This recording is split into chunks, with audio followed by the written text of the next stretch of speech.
नमस्कार दर्शक बंधु मु सुजित आपण मानक मोर चैनल सुजित किचन को स्वागत करुच्ची। आज मैं आपण आउ गोटे रेसिपी संबंध वीडियो नहीं आसी। चलते वीडियो स्टार्ट करवा देखा जे रेसिपी जदि वीडियो भल लगी तेज निश्चित भाव गोटे लाइक करदे समस्त पाखक सेयार करने सहित मो चैनल को सब्सक्राइब करने भूलें नहीं।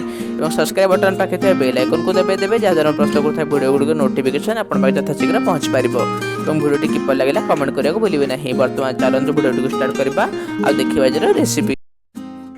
आज आम ये भिडियो देखा आउ गोटे नुआ रेसिपी मैगी सूप बिना तेल रे केवल 3 कप पानी रे। देखि नियंतु मोर मैगी सूप किपरि प्रस्तुत होईची। एबे चलंतु वीडियो देखिबा मैगी सूप रेसिपी किपरि भाबरे प्रस्तुत होउची। एठारे मु हमर मैगी सूप को प्रस्तुत करिया पई 2टी मीडियम साइज पियाज काटी रखिची। एठारे गोटे बड़ साइज टमाटो काटी रखिची। एठारे 2 ରୁ 3ଟି कच्चा लंका काटी रखिची। ता सहित एठारे 4टी मैगी को नहींची। आपण चाहिले इपी को मध्य नहीं पारिबे।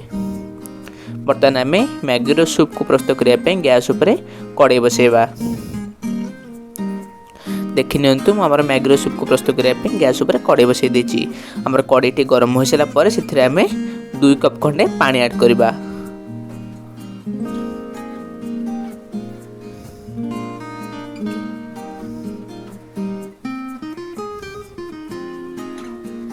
एवं पानी को ऐड कर सारा परे पानी को भल भाव फुटे नबा। देखि नियंतु हमर पानीटी भल भाव फुटी साराणी। एथिरे आमे रखिथिबा मैगी गुडी को गोटी गोटी करी पकेई देबा। एवं मैगी गुडी को पकेई साला परे ताकू आमे 1 मिनिट पर्यंत घोड़णी घोड़ी ताकू कुक करबा। देखि नियंतु हमर 1 ରୁ 2 मिनिट समय हो साराणी। हमें कड़े ऊपर घोड़णी को काढ़ा। देखि नियंतु हमर मैगीटी अधा अधी भल भाव सीझी गलानी। जेहेतु आम मैगी सूप बनैबा तेणु आम पियाज टमाटो किसी भाजी आवश्यक नहीं। तेणु आम कंचा पियाज जो काटिक रखी पियाज पकईदेबा और ता सहित टमाटो गुड़ी को पकईदेबा और काटि रखिଥିବା कंचा लंका गुड़ी को पकईदेबा एवं ए सब को भल भाव मिक्स करनबा मैगी सहित।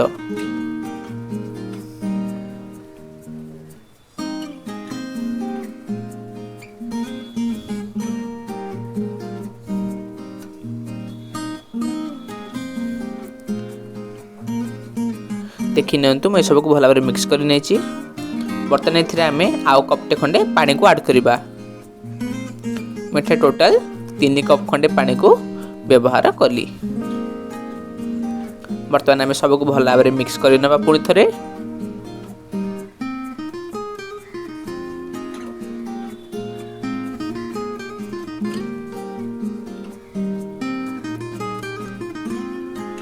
देखि नियंतु मिठा सब को भल भाव मिक्स कर नहीं।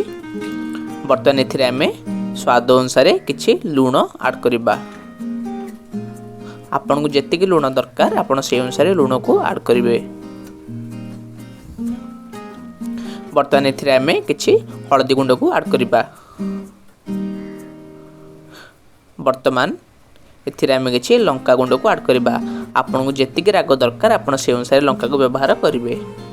बर्तमान ये सब भल भाव टिके मिक्स कर नबा।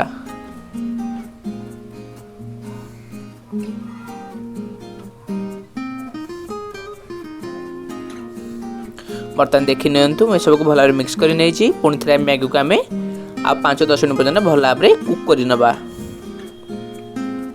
देखि नियंतु बर्तमान 5-10 मिनट समय हो सारा आम कड़े ऊपर घोड़णी को काढ़ा। देखि नियंतु आमर मैगी सहित वेजिटेबल्स गुड़िक भल भाव कुक हो सारा। एथिरे आम रखिथा मैगी मसला को ऐड करदबा एवं सबको पुणी थे भल भाव मिक्स कर नबा।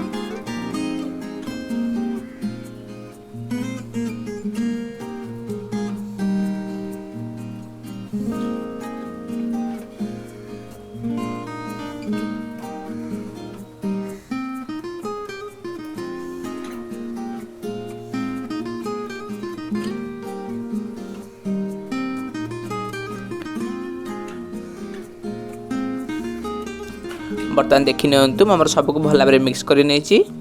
बर्तमान आम मैगी को भल भाव गोले गैस को बंद कर देबा।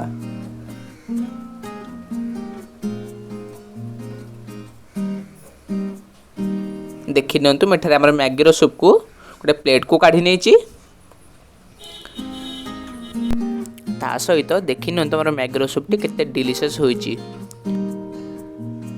ए मैगीर सूपटी को आपण रुटी सहित पूरी सहित एवं परोटा सहित बहुत एंजॉय करि परिबे। तेबे रेसिपीटी को आपण निज घरे निश्चित भाव में ट्राए करंतु देखिए समस्त को पसंद आसीबो। जदि आज रेसिपी वीडियो भल लगी तेज निश्चित भाव गोटे लाइक करदे समस्त पाक शेयर करने सहित मो चैनल एमती वीडियो देखापी सब्सक्राइब करने को भूलिए नहीं।